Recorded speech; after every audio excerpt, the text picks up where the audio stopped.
Hey everyone, I'm Crislenny Méndez, and today I'll be talking about From Miseducation to Liberation, the power of public scholarship. This is about how sharing knowledge beyond academic spaces can help fight educational inequality. I'll be pulling ideas from Angel Jones, Street Scholar, and showing a short clip that highlights systemic issues in public education. Okay, so Angel Jones believes knowledge shouldn't be just stuck in academic spaces. It should be used to challenge injustice. She basically calls this public scholarship and uses platforms like social media, hip hop, and spoken word to make it accessible. She also applies critical race theory to show how racism shapes education.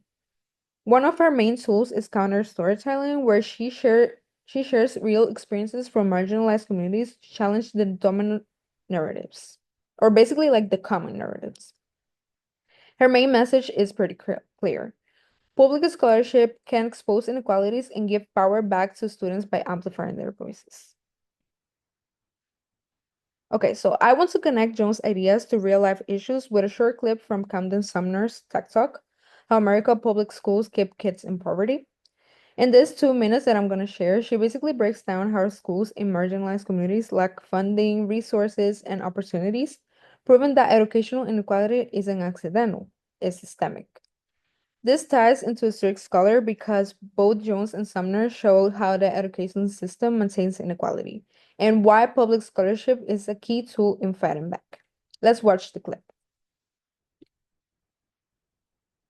Educational Moses screaming, "Let my people go to high quality schools."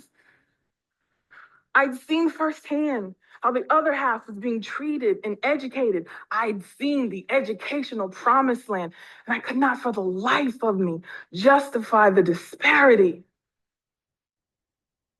I now teach in the very same school system from which I sought refuge. I know firsthand the tools that were given to me as a student. And now, as a teacher, I don't have access to those same tools to give to my students.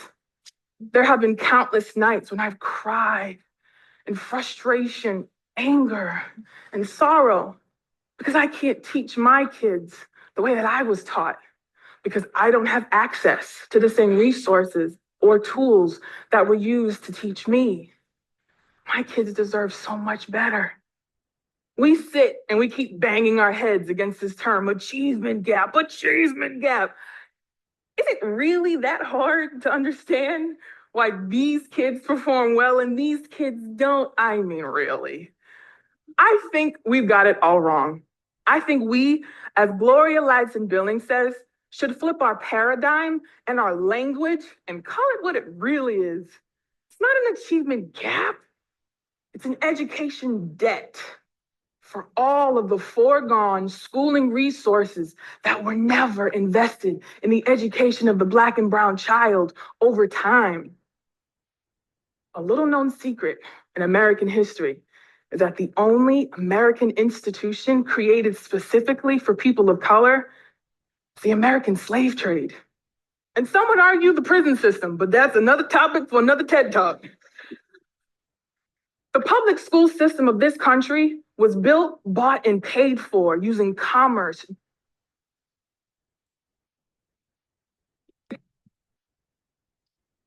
Okay, so now let's reflect on what we just heard. How does Jones' idea of public scholarship connect to the educational inequality Sumner describes? Okay, so Jones uses creative platforms to expose injustice, while Sumner speaks out through public forums like Tech Talks.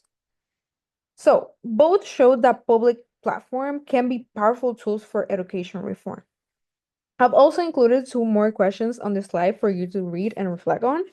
They focus on the role of scholars and educators in reshaping public education and whether social media, music, and public speaking can truly drive change. Okay, so this leaves me with a final thought. Public scholarship isn't just about research, it's about using knowledge to create change. How can we, as future educators, scholars, or citizens, use our voices to advocate for educational justice? Thanks for listening.